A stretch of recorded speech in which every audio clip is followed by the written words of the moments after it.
Good morning.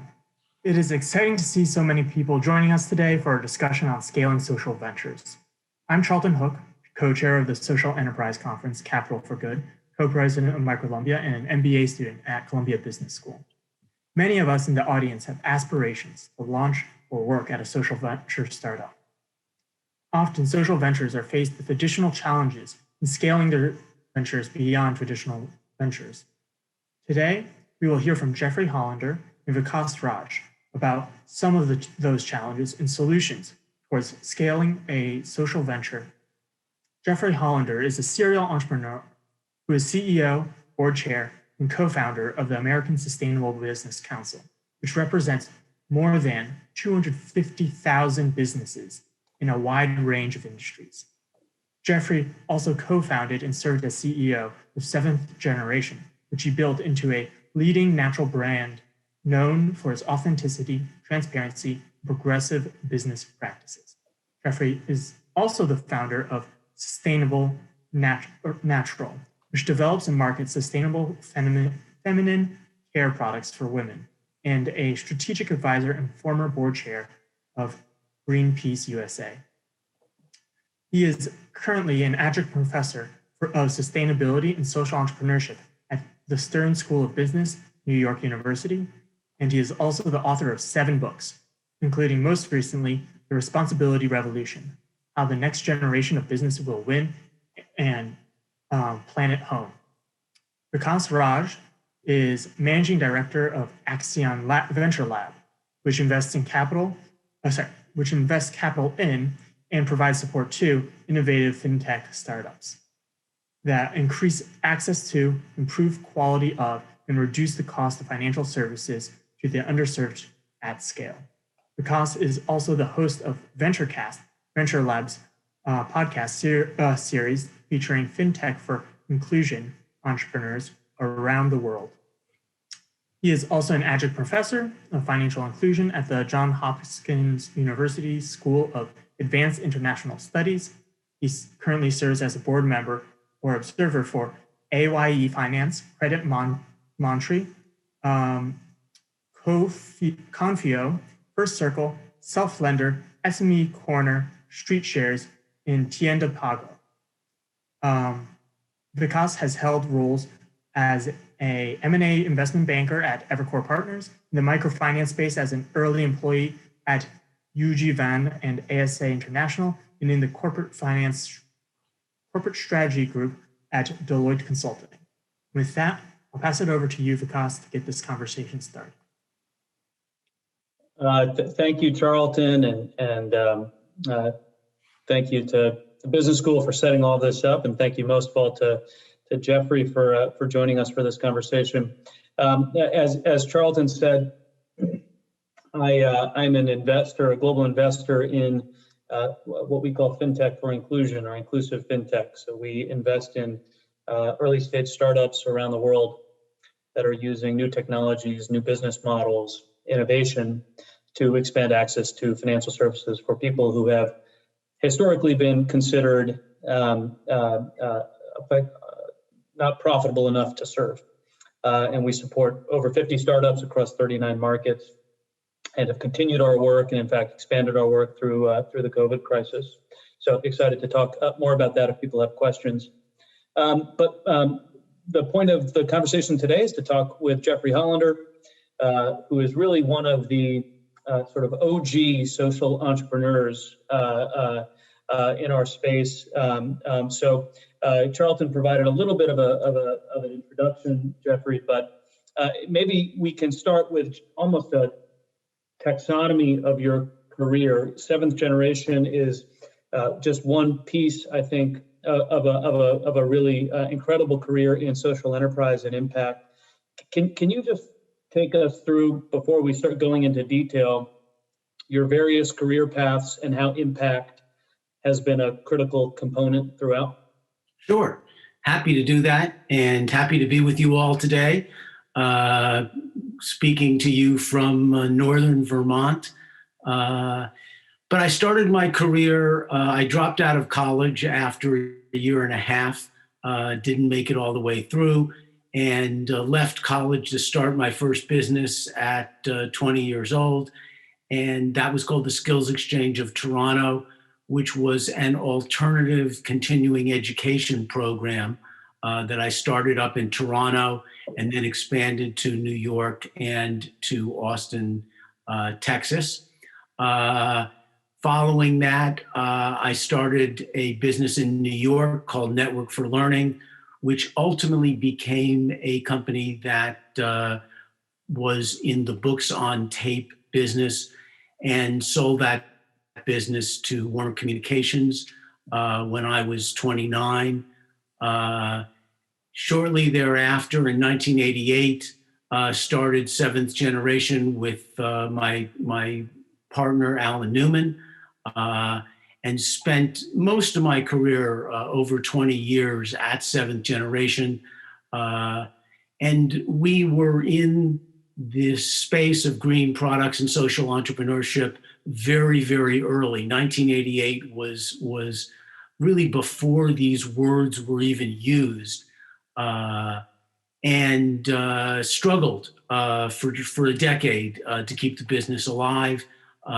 There was not much of a market for what we were selling and not much demand and understanding of what we were trying to do, but we hung in there.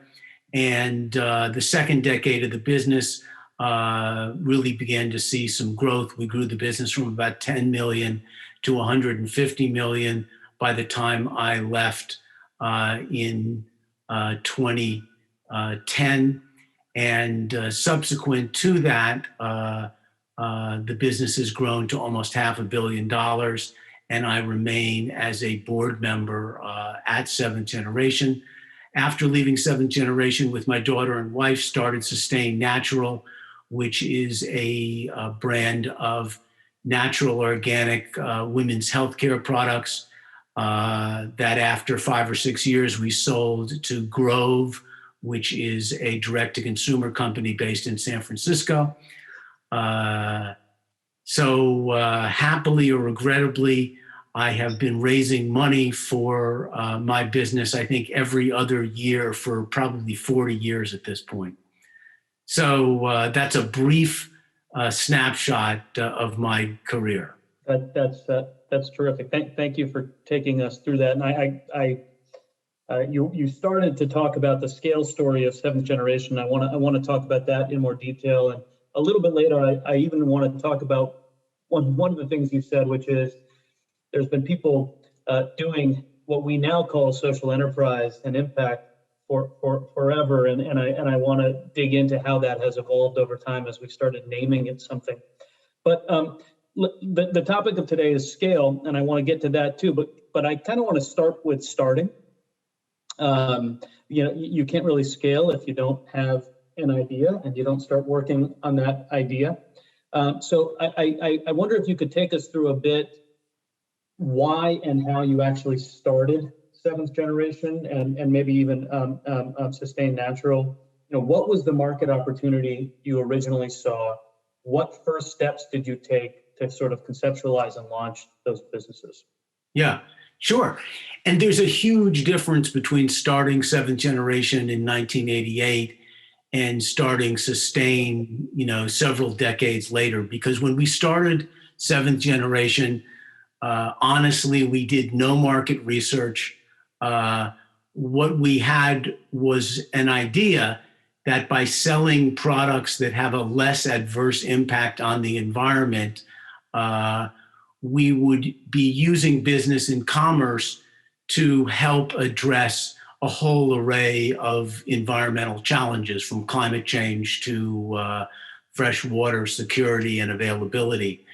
And we did what we did because we were passionate and in love with the idea of using business to help solve social and environmental problems.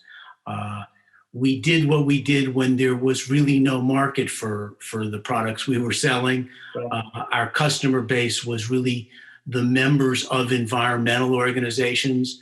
And it really took a decade until Whole Foods came along, and we sort of connected this idea of environmental products to health, fitness and wellness, and really reposition the company from good for the environment to better for you and the environment. And it was the better for you piece that really stuck and provided us the momentum to grow the business, because people, and I think this is still true today, are much more concerned about what is good for me and what is good for my health than they are concerned about what is good for the planet.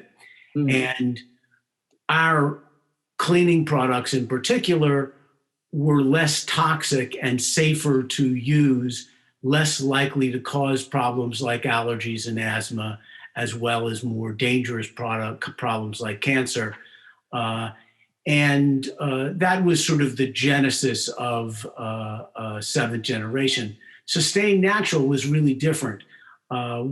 One of my reflections upon leaving seventh generation was that we had not created products that reached a broad market, particularly lower and middle income consumers. And one of our goals at Sustain was to reach a broader market, but also a reflection from seventh generation was that the products we sold at seventh generation, and I love them, they're wonderful, they're better than our competitors, but they're less bad.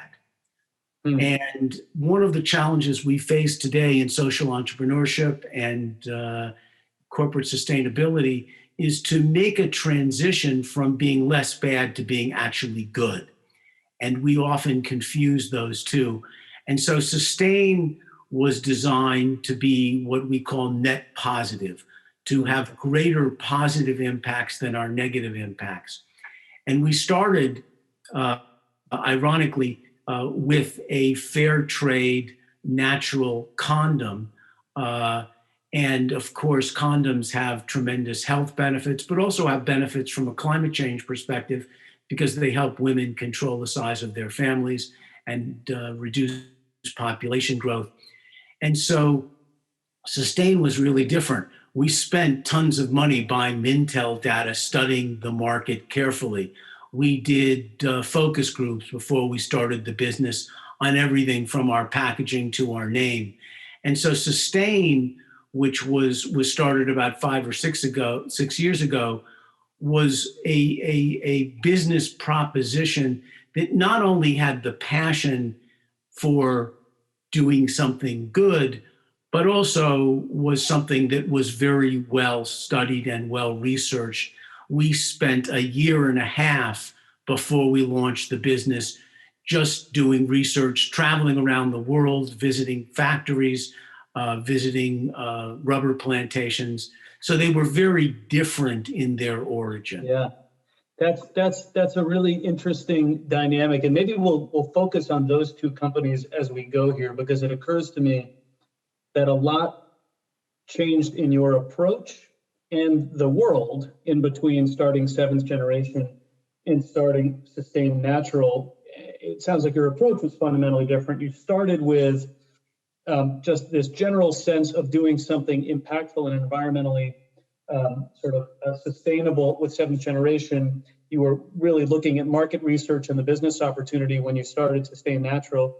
I imagine you also had more funds to be able to explore Sustain Natural than you did with seventh generation. So we'll touch on some of those dynamics.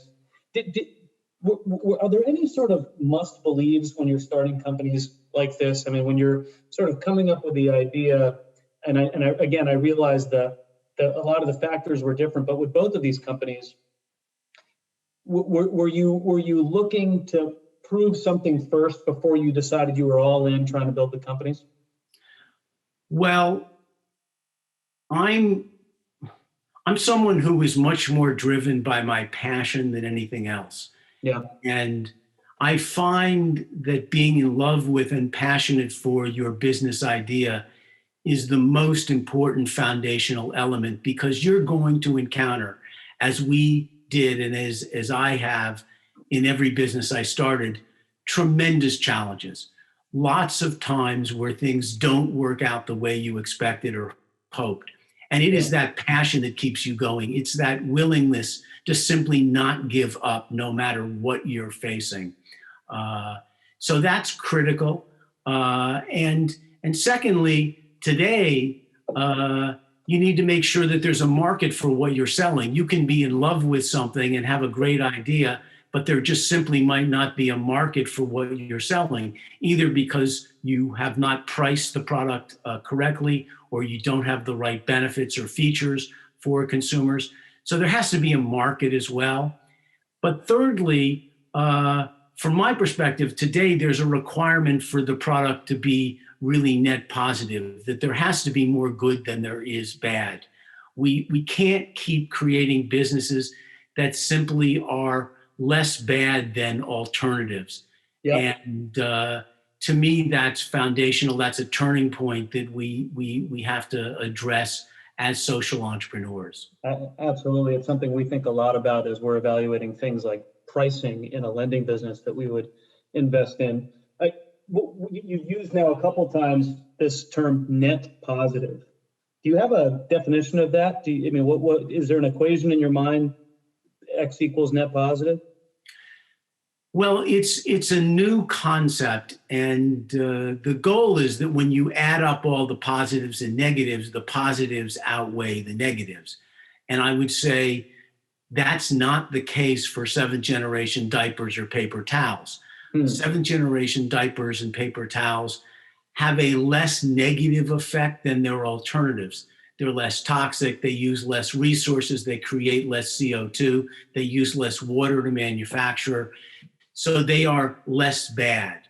When I think about sustained condoms, there are negatives. There are negatives from transportation of the product from India to the United States.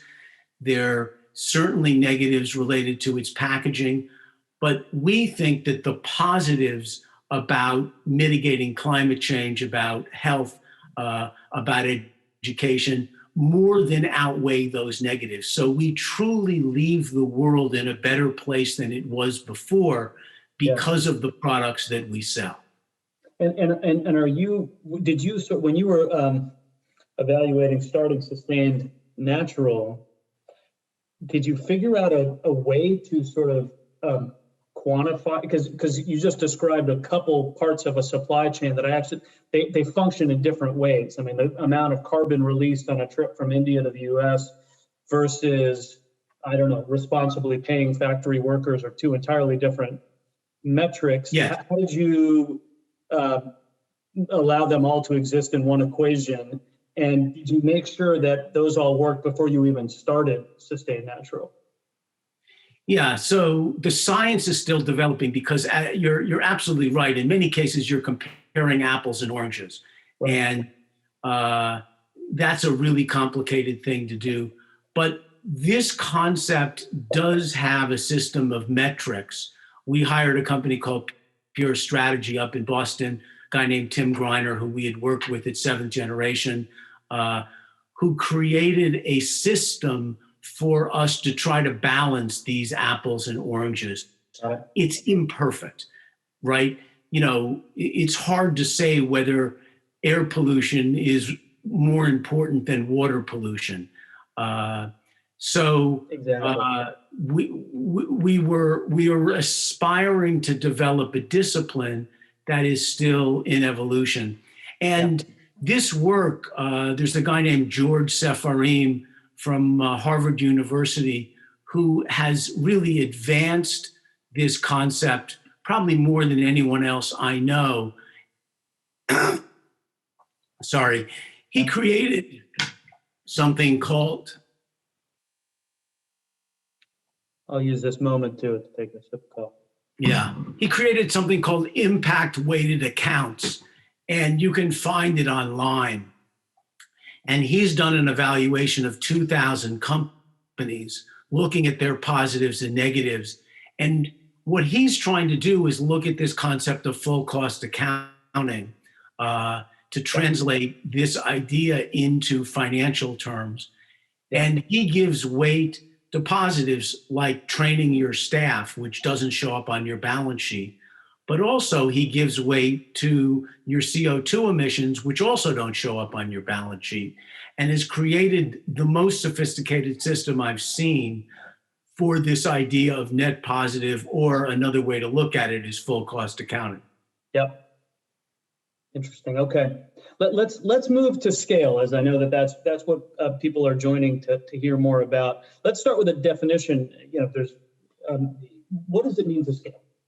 And how do you know it's happening? Can you only sort of say in retrospect that you were scaling, or are you in a moment when you say, okay, now we are scaling? What does scale look like? Yeah, boy, I think partially you know it by how it feels. When you're not scaling, you're struggling. When you're not scaling, you're running out of money. You don't have enough customers. You're trying to figure out the sort of business formula that's going to allow the company to grow on a sustainable basis. Right. And as I said, seventh generation didn't figure that out for a decade, and that takes a lot of persistence. One of my other businesses, Seventh Network for Learning in New York, was the business I sold to Warner. We came up with an idea of putting a supplement in the Sunday Times listing all of these continuing education courses that we were offering. We would spend about $10,000 or $20,000 on this ad, and we would get $250,000 back in sales. We tapped into a way to scale that business because it was a very profitable way to generate growth. And we could do that monthly, weekly. We knew we were succeeding in a very, very clear way because we had come up with a growth formula that was sustainable. Now, there's other sides to that equation. That growth can become addictive, and you can get too obsessed with pursuing that growth.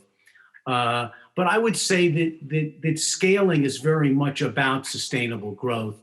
That doesn't necessarily require endless amounts of additional capital.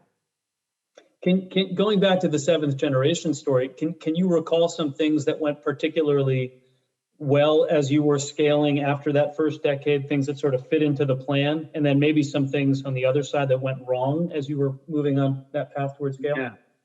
The number one driver of scale at seventh generation was Whole Foods. When we got out of the mail order business and got into the retail business and got our products for the first time in what was then called Bread and Circus in Boston, all of a sudden we had a way of creating awareness for our brand, generating profitable sales with a partner who was growing astronomically. And every time they opened a new store, we were on the shelf of that store. And because of our success in Whole Foods, all other retailers wanted to also sell our products. So that was the number one driver of scale. It was a partnership with a retailer. But I think that in many cases, it is those partnerships that can help create scale. It is those agreements that you make with someone else who can do something for you that you just simply can't do on your own. Do you think, Jeffrey, that your path to scale was different given that you always had this focus on the environment and social impact? Would it have been easier in some ways to go a different direction? And do you think you would have scaled earlier than 10 years if you had taken a different path? Absolutely. I mean, for example, early on in our business development, we had the opportunity to sell to Walmart. We refused that opportunity because of their social and environmental practices. And they flipped out. They couldn't believe that someone wouldn't sell to them. I remember meeting with Doug, who's now the CEO of the company, and he kept scratching his head and saying, "What's wrong with you guys? We're Walmart and you don't want to sell to us?" And we said, "We'd love to sell to you, but not as you do business today." And we got into a 3-year dialogue with them about sustainability and corporate responsibility that led a decade later to doing business with them. But it confounds investors and stakeholders that you have a company that won't sell to certain people because of your values. And sure, in the short term, that makes it more difficult. In the long term, that creates loyalty amongst your customers, right, who respect you for doing something that is really counterintuitive, but is something that they can really believe in and feel good about. Right. That's so interesting. And I got to imagine when you talk to your team or your investors and said, hey guys, we're not going to do the Walmart deal, there was a lot to deal with. How did you ensure that this sort of feeling of social responsibility, this focus on the environment in the case of seventh generation, was instilled across the organization as you scaled? Because as a manager, as a CEO, it only works if your team is on the same page and your investors are on the same page. We'll talk more about investors, but yeah, I mean, what did you do to build values into the company as you scaled? Yeah. So it's really a matter of culture, and that culture starts by who you hire and who you don't hire. Yeah. We have always said at Seventh Generation that we hired for values first and skills second. If the values aren't deeply aligned, it doesn't matter how smart someone is. Yeah. They won't function in a way that contributes to and ensures the stability of your value system.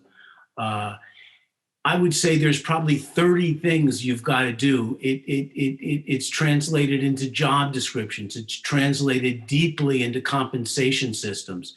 Yeah. Translated deeply into the way you mentor people and train people. I think creating a culture of purpose, which is what I call it, is a critical thing to do. And it's a restraint on growth as well. Because one of the things that is a challenge is that when you're a small company, what you often think is, gee, in our case, if you hire someone from Procter & Gamble, or you hire someone from Arm & Hammer, or you hire someone from SC Johnson, you're going to buy a lot of talent and knowledge. But what you might not be doing is buying a person who is going to function in a way that understands and supports the decision not to sell to Walmart. Right. They might say, gee, I mean, one of the things that we deeply were committed to at Seventh Generation was employee ownership. We gave 1% of the company to our employees every year for 20 years. So for the 20 years I was there, we had transferred 20% of the ownership to the employees. Well, as stockholders and shareholders, they are personally making a sacrifice by not selling to Walmart because it compromises the short-term value of the company. And they have to understand that it might take 5 or 10 years, but that value will pay off in consumer loyalty as the company continues to grow and scale. Right, right. That's interesting, by the way, on transferring value to the employees over time, and is related to my next sort of set of questions, which is really about fundraising and your cap table. So I'm curious. I mean, this is one of the fundamental questions when you're scaling a business: is how to raise capital, when to do it, who the sources are. So I'm curious, as you started Seventh Generation as an example, what was your fundraising pitch? You know, one of the things that we see a lot, even as an impact investor, is we sort of sometimes wonder which version of the pitch we're getting, because we know that there's one pitch that goes to the hard-nosed commercial investors, and there's one pitch that goes to the impact investors. Did you have one consistent story you were telling? Who were your immediate targets to get capital from? Yeah. So again, these things change over time. I mean, Seventh Generation was started with friends and family. Okay. There was one story we were telling, And I had an unusual advantage because Network for Learning, which I sold to Warner Communications, people got a 10-to-1 return on. So the biggest factor in people investing, honestly, wasn't this environmental focus, which no one really understood, was simply that I had made a lot of money for a bunch of people before, and they were banking that I would do it again. So your track record is really, really critical. And it's why you shouldn't give up, because putting a business out of business or putting it into bankruptcy is really something that will follow you all your career. And so the answer is friends and family. Perhaps Sustain was different, because for Sustain, we had a startup. We were raising $3 million for that first round, and we were going to much more traditional VC investors, as well as friends and family. I'm not a fan of multiple stories from multiple peoples. I think that really confuses who you are and what your purpose is. If you show a very traditional financial picture to the venture investors, but a very different investor picture for the social investors, you can attract the wrong type of capital. I really want capital that is aligned with my purpose, that is patient, that is committed to the values that are essential to who we are and who we want to become. And I think, I mean, as some people know who have studied seventh generation, I was ultimately, after 20 years, fired from the company by the board of directors because of a conflict of values, not a conflict of financial performance, because the financial performance was terrific. We had gone from $10 million in sales in 2000 to $150 million in sales 10 years later. No one was complaining about the value we were creating, but they were complaining about our values. They weren't thrilled with the fact that as a board member of Greenpeace, I was getting arrested and thrown in jail on a regular basis because I believed so deeply in the environmental cause that Greenpeace advocated in. So that alignment around values and purpose with your investors, to me, is really critical if you're going to be a successful social entrepreneur. Huh. How did that influence your decision making when you were raising the $3 million at Sustain Natural? Were there certain investors that you rejected or certain ones that you went after in that moment? We walked away from one investor who wanted to put up $1.5 million, half of the whole round, because of that investor's history of behavior with other businesses. And one of the things that I highly recommend is do more due diligence on your investors than you do on your employees. Talk to other CEOs that have gotten money from that investor and find out what it's like when things don't go well, when you miss your numbers, when you have a lousy quarter. That is a critical step to making sure there's deep alignment. And it's hard to do because raising money is not always fun. It takes a tremendous amount of time, a tremendous amount of energy. And to walk away from someone who can basically do half your round is not an easy thing to do. And it's a scary thing to do because you wonder whether you'll ever get to the raise and get that raise completed if you're being that selective. But it's the right thing to do if you're committed to your social enterprise's values. I couldn't agree more. And it's something we always tell our prospective portfolio companies to do, is do their diligence on us as we are doing diligence on them. And frankly, it's something even for those of us that manage funds that we need to be doing for our LPs, because our LPs have a big influence on what we do over time. Let's broaden this discussion a little bit about capital. What do you think is happening in the industry from a market perspective, from a policy perspective, around capital for social enterprises? And do you think it would be easier today or harder today from a funding perspective to start seventh generation? Well, easier and harder. Easier because there are hundreds of dedicated sources to social investment and social entrepreneurship. So the field of available capital is greater today than it ever has been. The challenge is that there's more people chasing that money than there ever have been before. So while the investor universe is bigger, the entrepreneur universe is also bigger. So I think the bottom line is that I would much rather raise money today for this than 20 years ago, because it was really, really, really hard 20 years ago. People thought you were crazy to be doing what we were doing at Seventh Generation 20 years ago, 30 years ago. So today is a better time. I think, to me, the interesting challenge is sort of between dark green investors and light green investors.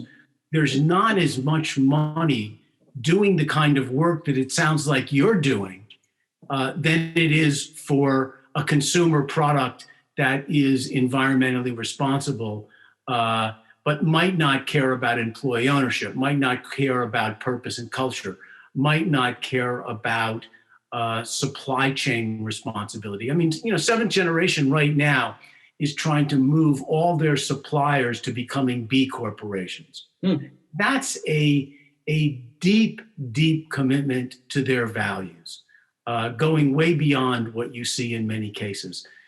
There isn't enough of the investor universe, in my opinion, that appreciates that thorough, deep commitment to social environmental responsibility and is willing to invest with the patience that's required. You still have this problem of these funds that may have a 5, 6, 7, 8-year life, when what we need are investors who have a 10 or 20 or 30-year horizon in some cases.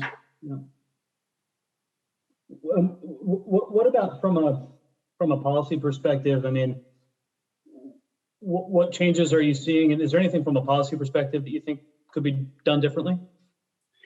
Yeah, I mean, I think we have to address a big problem, which is access to capital for women and Black and brown people.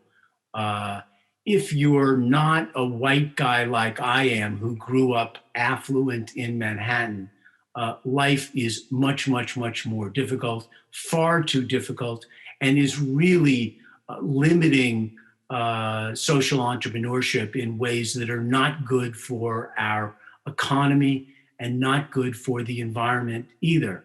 So we need to get capital to these underserved entrepreneurs. And we're seeing initiatives to do that. But I think if we look at venture capital, less than 10% goes to women or minorities. And most venture capital is going to people like me. That's a big problem. We can't create the jobs we need. We can't confront the social and environmental problems we have unless we take that head on. Yeah. I think we're going to go to Q&A in a minute here, and I think I'm actually going to moderate the Q&A. Let me ask you one more question before we get to the Q&A, and then we'll come back at the end of this. But I want to go back to what you said in the beginning, which is that even if the terms impact investing and social enterprise didn't exist when you started Seventh Generation, you are sort of, in your career, is evidence that people have long wanted to use business to change the world for the better, to combine profit and purpose. What do you think's happening here? What do you make of this sort of generational change toward conferences like this, towards this sort of growing interest in this space? Why is this happening? Well, I think there's two reasons that are driving this. I mean, one is the recognition of the unintended externalities of business and the impact they have socially and environmentally, globally. And with that comes the realization that we can't solve the problems we're facing without business. We need to change the way we do business if we're going to deal with climate change in a timely fashion, if we're going to deal with hunger, if we're going to deal with most of the social and environmental issues that we face.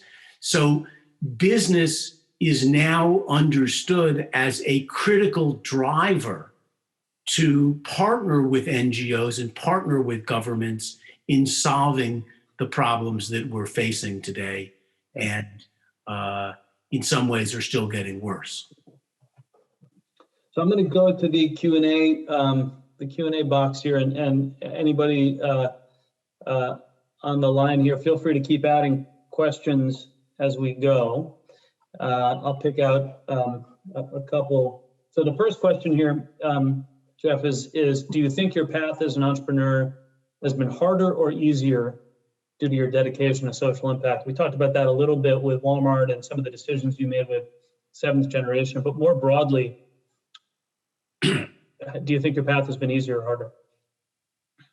I think initially it was unquestionably harder. Yeah. And over time, it got easier and easier. And it got easier and easier because as investors started to move into this space and want to invest in social entrepreneurship, you know, there weren't a lot of people who had track records like I did that they could invest in. And that gave me a real head start over a lot of other people that were looking for money. Track record matters a lot. Oh, yeah.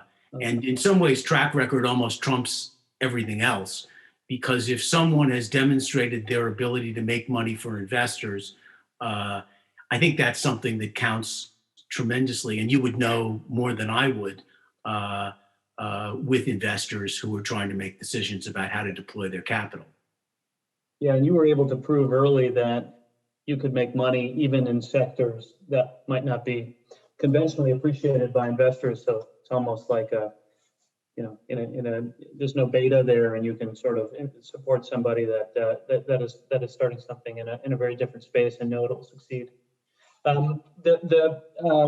There's another question about your management philosophy and who you draw inspiration from. So Connie says that your philosophy reminds her a lot of Yvonne Chouinard from Patagonia. What entrepreneurs do you respect and draw inspiration from?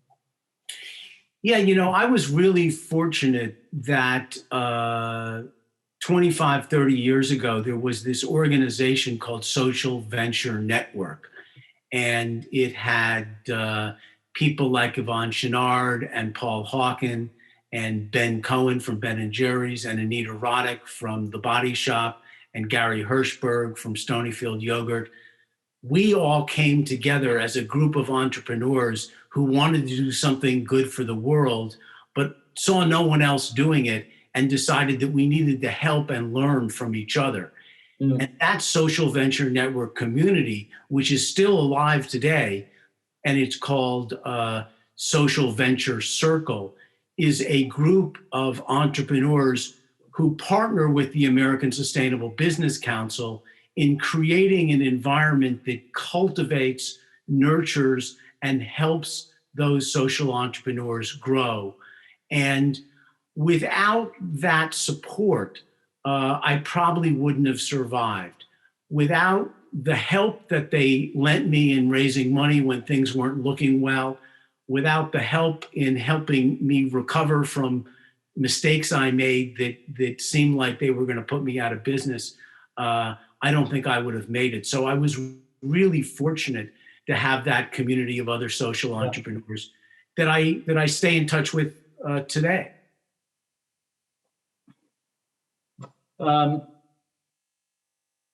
So one person is asking about the year you took. You described a little bit the research you did before you launched Sustain Natural. You traveled. How did you design that year? How did you set priorities for the year and make sure you were getting the information you needed? Any insights from how you sort of set that year up? Yeah. That's a fascinating question. I created this big map on the wall, and I put across the top all of the different aspects of the business that I wanted to investigate. whether they were from a supply chain perspective, whether they were from an investor perspective, whether they were from a legal perspective. And I created this map that sort of tracked what I was going to do and what things had to happen at the same time, what things came first. Now, of course, if you were more talented than I would, you could do this on a spreadsheet, but I like the visual of having it up on the wall. The number one thing that I had to focus on was, could I create the product that I wanted to sell? Would anyone actually make it? And I quickly figured out that it couldn't be made in the United States. Although for a long time, I wanted to build a condom factory in the Bronx. That just wasn't feasible because I didn't have enough volume to sustain my own factory. But it was really the sequence of events that needed to unfold for me to get to sort of day one of starting the business. And I had the luxury of having made some money, so I could take a year and a half and go through that process. But it built a wonderful foundation for the business, both because it generated a tremendous number of stories, which are really critical.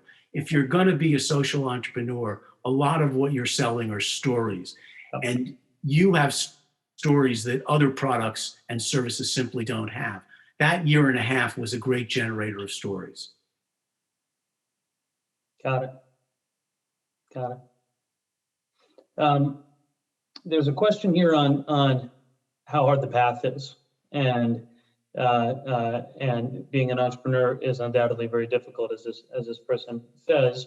Can you share a moment when things weren't going well and you were tempted to give up but pushed through?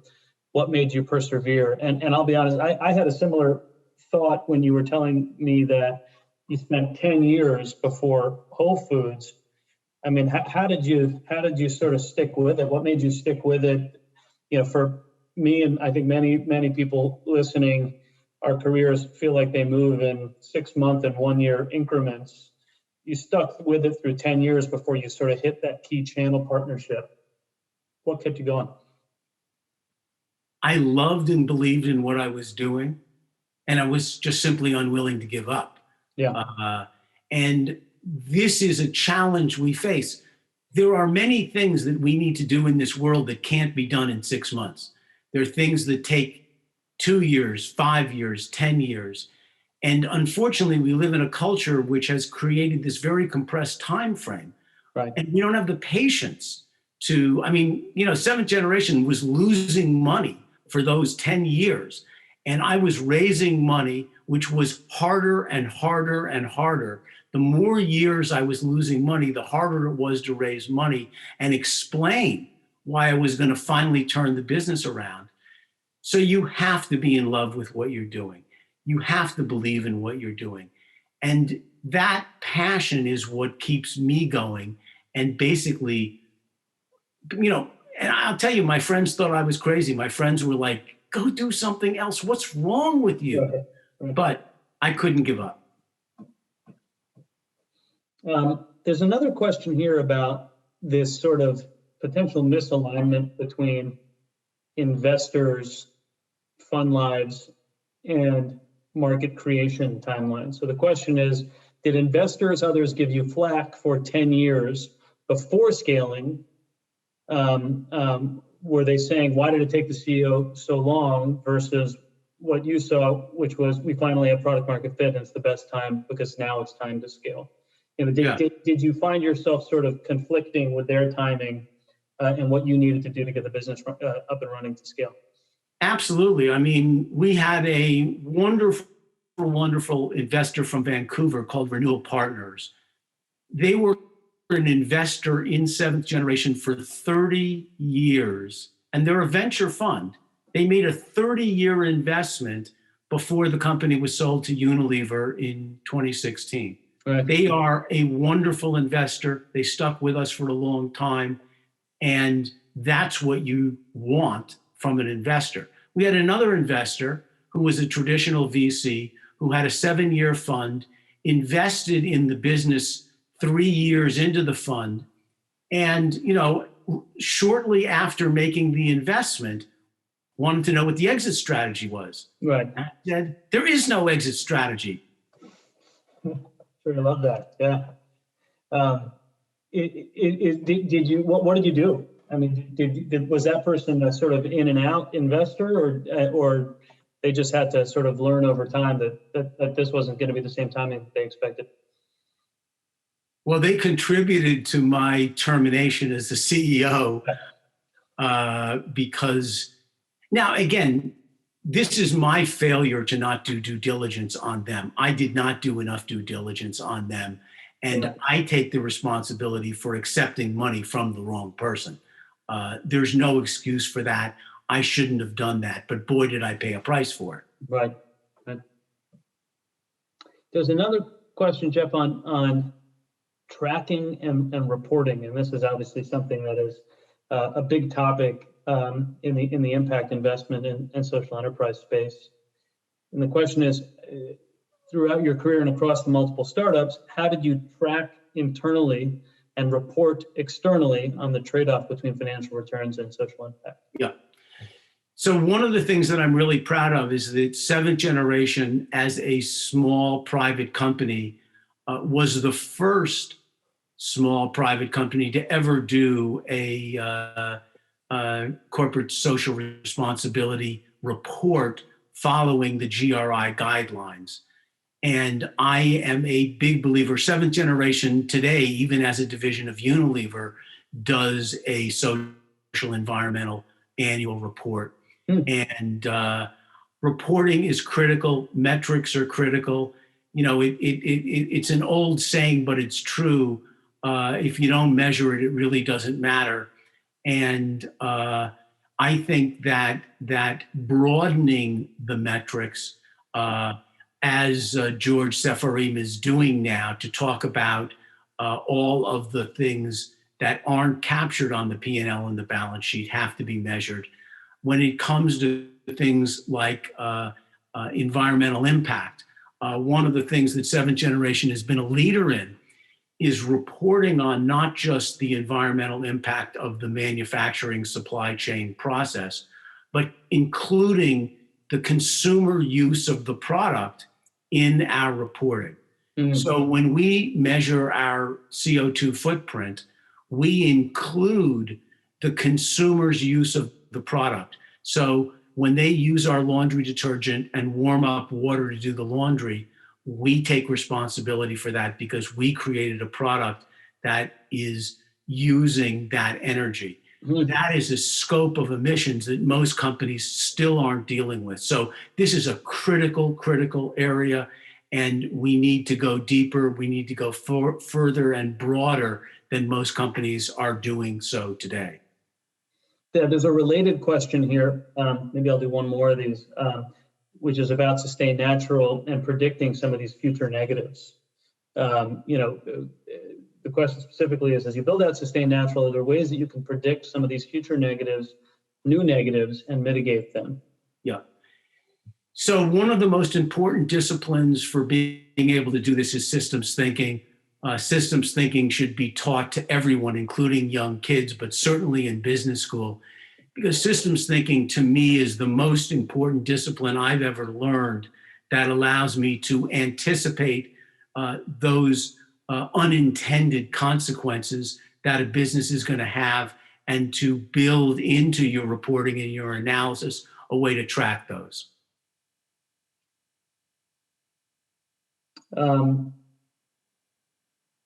Let me ask one final question, because it's a quick one, although the answer I can imagine going in a lot of different ways, which is, from what you've seen in founders and investors, what is the correlation between someone's social commitment and drive for profit?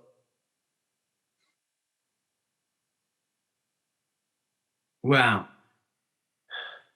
I think most of the social entrepreneurs that I know that have been the most successful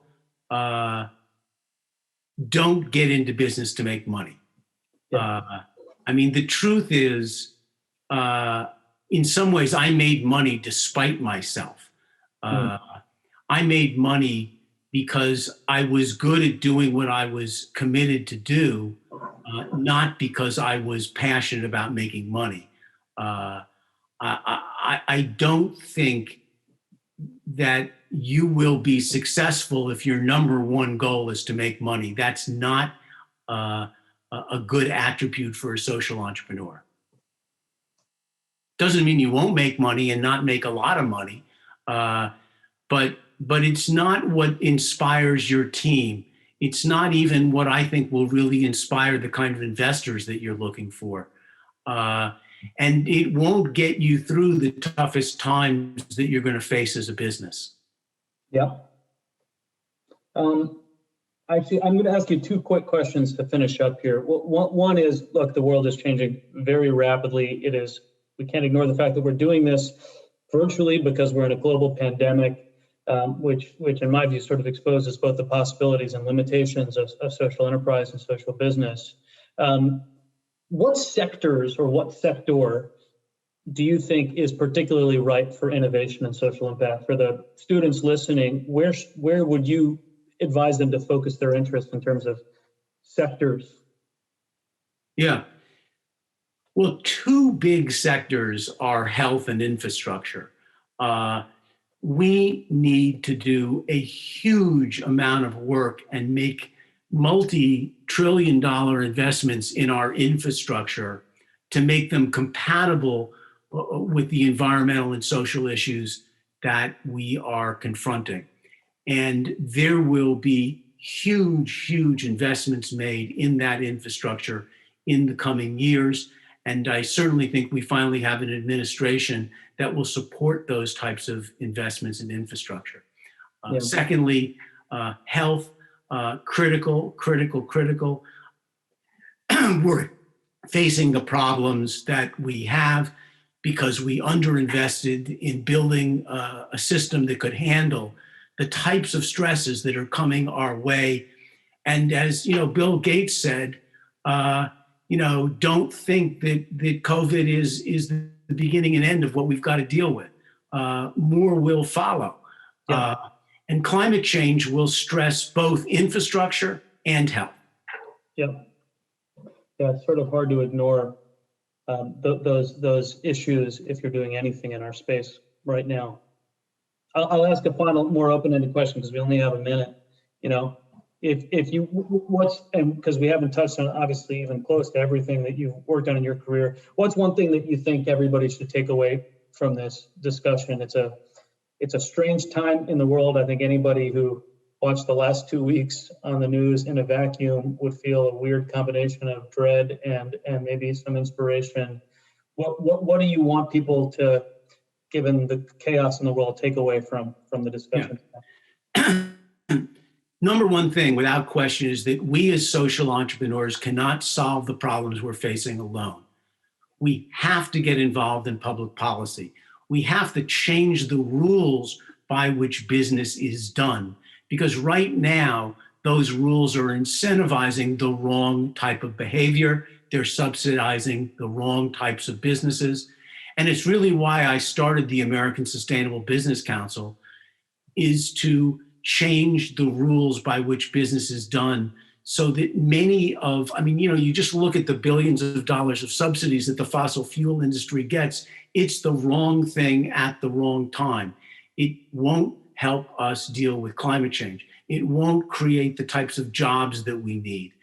And public policy, which is something that not everyone finds exciting and not everyone finds attractive, is a critical thing for all businesses, particularly social entrepreneurs, to be seen as a critical complement to the work they're doing in their own companies. Terrific, Jeffrey. Thank you so much. I think Charlton is coming on here to end the session. Thank you so much to both Jeffrey and Vikas for speaking with us today, and to all of you in the audience who took time out of your Friday to attend. On behalf of the conference organizing committee, we hope you enjoyed the discussion today. We invite you to join us for additional panel discussions within the digital event series which showcases the wide range of social impact capital and possibilities across the industry sectors to have social and environmental impact. At this time, we'd like to invite our participants to please join us for a networking hour in AirMeet. AirMeet is a social networking platform that stimulates in-person events online with their innovative social lounge. Once in AirMeet, you will have the opportunity to join conversations and meet fellow Capital for Good participants by moving across tables in the different social lounges and trying your luck at speed networking. To join us, just close your Zoom browser or application, open the AirMeet event link using Google Chrome incognito browser. Next, AirMeet will ask you to set up your attendance information, name, organization, title, and ask for audio and video permissions. Once in AirMeet, you're in what's called the social lounge, and you can take a seat at one of the networking tables by just clicking on the seat and then clicking join. And then to start speed networking, just click on the Start Speed Networking link located near the top right, just before the tables. The chat should contain the links that you need for AirMeet and also a survey link for today. Thank you again to everyone. And I'd like to just lead a round of applause for our moderator and speaker. It's absolutely fantastic.